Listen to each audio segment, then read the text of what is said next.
নমস্কার, সনাতন বেঙ্গল নিউজের পক্ষ থেকে আমি অনুরিমা বিশ্বাস এখন রয়েছি শহীদ মিনারে। আর আমাদের সঙ্গে আছেন ভাস্কর ঘোষ। আজকে যে ডিএ বেড়েছে সেই নিয়ে ওনার কি বক্তব্য আসুন জেনে নিই।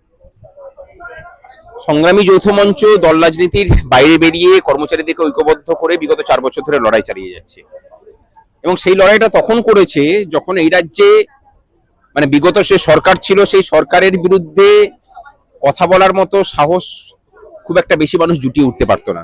সেই সময়ে আমরা যে লড়াইগুলো করেছি সেখানে আমাদেরকে ওঠানোর জন্য এখানে এই মঞ্চে দাঁড়িয়েই যেখানে আছে সেই শহীদ মিনারেই অভিষেক ব্যানার্জি এসেছিলেন যে তার গুন্ডা বাহিনী দিয়ে আমাদেরকে ঠেঙিয়ে তুলে দেবেন।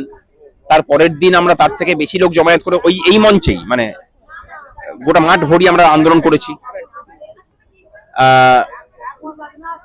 15 বছরে যে ওই রাস্তা দিয়ে যেখানে পা দিতে পারতো না মানুষ, হরিশ মুখার্জি দিয়ে, সেখানে আমরা এমন মিছিল করেছি যে 4 ঘন্টা ধরে সেই মিছিল চললে পরেও তার লেজ খুঁজে পাওয়া যায়নি। নবান্নের বাস স্ট্যান্ডে আমরা লড়াই করেছি, দুদিন অবস্থান বিক্ষোভ করেছি। সেখানে ধর্মঘট হয়েছে, বিগত 15 বছর ধরে ধর্মঘটের অধিকারকে কেড়ে নিয়েছিল, আমরা সেই অধিকারকে কর্মচারীদেরকে ফিরিয়ে দিয়েছি। কলকাতা মিছিল করেছিলাম, একাধিকবার কলকাতা স্তব্ধ হয়ে পড়েছে। সুতরাং আন্দোলনের এক একটা শিখরকে আমরা ছুঁয়ে গেছি, সেই আন্দোলনের স্বীকৃতি আজকে পাওয়া গেছে। ভোটের আগে আমরা প্রত্যেকটা রাজনৈতিক দলের কাছে গিয়েছিলাম, অবশ্যই তৃণমূল কংগ্রেস বাদ দিয়ে, যে আমাদের এই দাবি আপনারা যারা মেনে নেবেন, যারা পূর্ণতা প্রতিশ্রুতি দেবেন পূর্ণ করার, আমরা তাদের হয়ে কাজ করব। বিজেপি দিয়েছিল, আমরা কাউকে বলিনি যে তাকে ভোট দিতে হবে, কিন্তু তৃণমূলকে যে ভোট দেবেন না সে কথাটা বলেছিলাম। মানুষ চুজ করে নিয়েছে।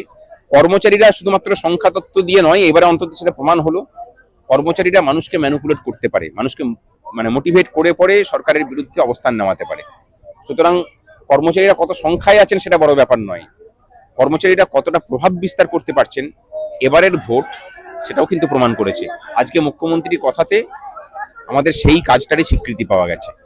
আরেকটা বিষয় হচ্ছে যে মাননীয় অর্থমন্ত্রী তিনি বাজেট পেশের সময় শিক্ষকদের ভূমিকা আলাদা করে স্মরণ করেছেন।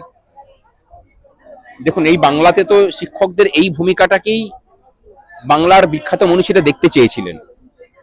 সত্যজিৎ রায় বাংলার শিক্ষকদেরকে প্রতিবাদের ভূমিকায় দাঁড় করিয়েছিলেন উদয়ন পণ্ডিত রূপে।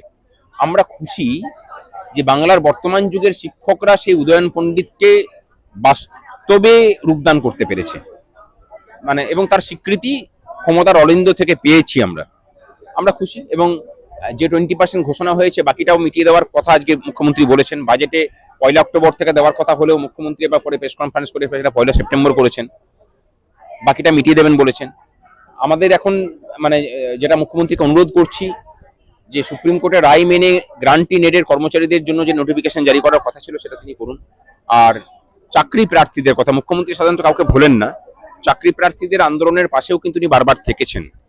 এই চাকরি প্রার্থীদের বঞ্চনা মুক্তির জন্য মুখ্যমন্ত্রীর কাছে আমরা আবেদন জানাচ্ছি। Thank you.